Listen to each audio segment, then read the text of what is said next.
Imagine hating your life, being completely unhappy, and then having the nerve, no, the audacity, to be too scared to leave home and start over. And yes, I'm talking about you because I could never. I left home almost 6 years ago now, and I swear to you, it is the biggest change and the best change that I have ever made for my life. Right now, everybody's caught up in the whole new year, new me, manifest this, manifest that mentality, and I feel it. I feel y'all. But a lot of us are going to be coming from a place where we have all these goals and we have all these dreams and we have no idea how to reach them and we just feel stuck. The biggest sign that it's time for you to leave home is that if you feel like this is the worst year of your life, the hardest year of your life, if you feel like nothing went right for you this year, it might be about that time. At least that's how it was for me. I left home at the beginning of 2019 because 2018 was so bad to me. I remember being stuck in my head about what is life? How is this all there is to offer? I remember being at a job that I hate. I remember going through jobs like back to back to back. I would get a job, I would quit the job. I would get a new job, I would quit the job. Every time I would increase in pay, I'd be like, oh, great, an opportunity.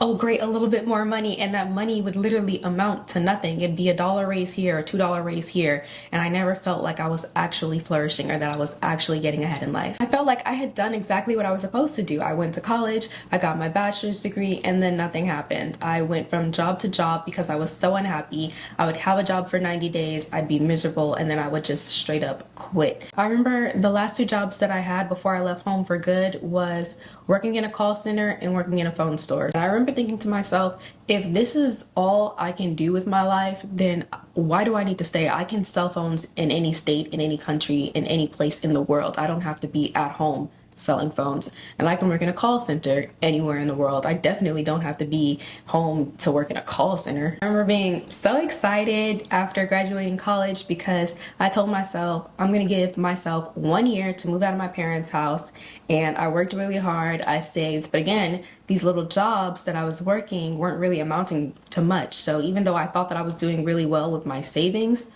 all of that money was gone when you factor in the cost of moving and what that takes. So I moved into my first apartment with my best friend. We were going to be roommates. I was so excited. And I think about 6 months in, she ended up just packing her stuff and leaving, saying she just didn't want to do it anymore.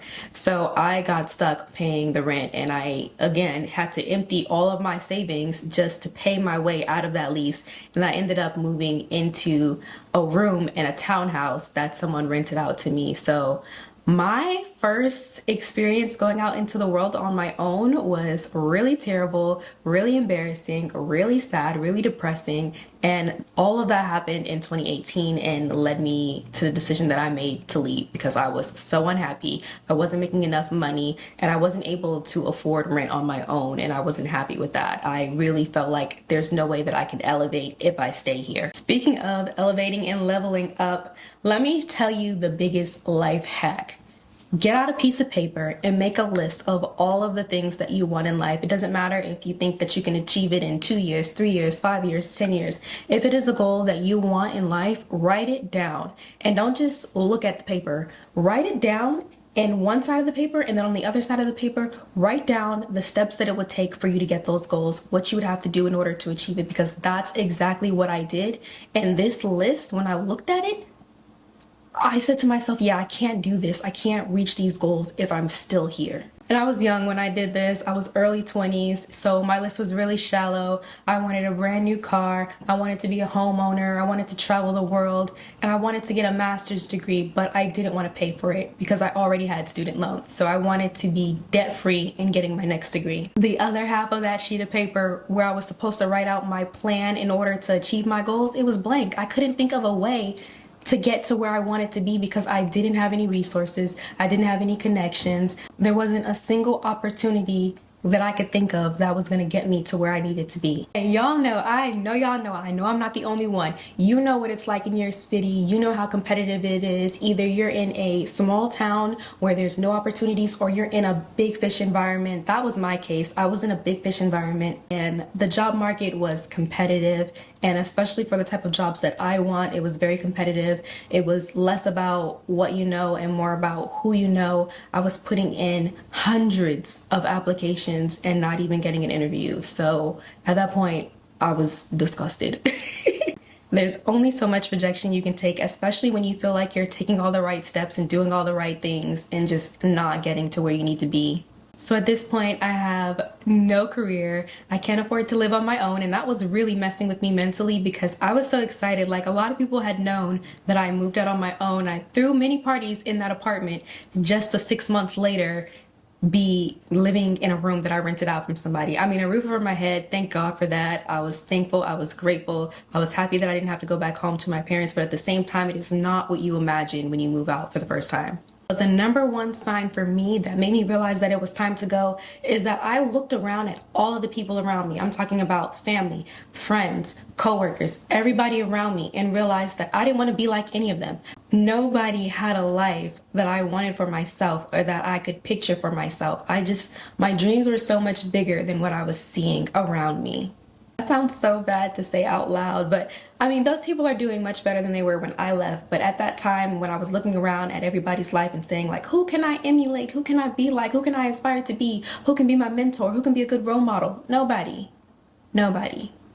There was nobody. I just remember that everybody was struggling, and you can't blame the economy because this is pre-pandemic. I looked around, nobody was living a life that I wanted. Nobody had their dream job. Nobody had like an abundance of money laying around.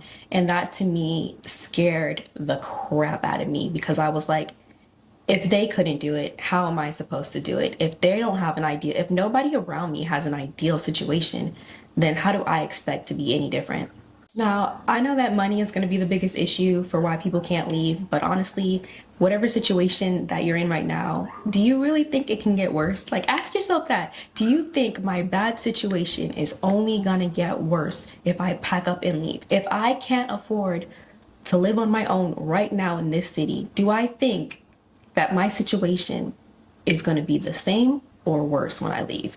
It might be the same, but it could probably be better. My way of doing it was to join the military, and that's what I did. I did one contract in the Army, I got out, and I've been living out of the Army as a civilian for a little bit over a year now, and I promise you, everything was worth it. Not gonna lie, the first year was hard. I was super miserable. I missed my family, I missed my friends. It was a shock, but I would say the turning point for me was once I got into a place where I was surrounded by people who were doing better than me in life. I was surrounded by people who were outperforming me in every aspect.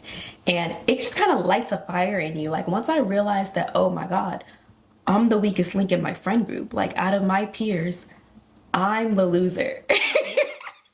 That's really tough to say, but it's really honest. It's really truthful. I was the weakest link out of everybody that I was hanging in, and that is exactly the kind of position that you want to put yourself in. You don't want to be the smartest person in the room. You don't want to be the wealthiest person in the room. You want to be attached to people who are doing better than you, and then you want to sprint to try and catch up to them.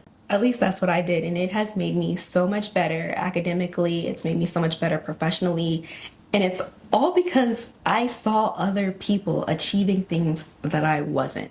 I was stagnant for the first year after I left home. I really was just like in a state of shock. Oh my God, what did I do? Did I make a mistake? Why am I here? What am I doing? What is life? What is my future? I was confused. And then I saw people who had it together and they had it figured it out and they had a plan and they had a 3-year plan and a 5-year plan. And I was just like, oh my God,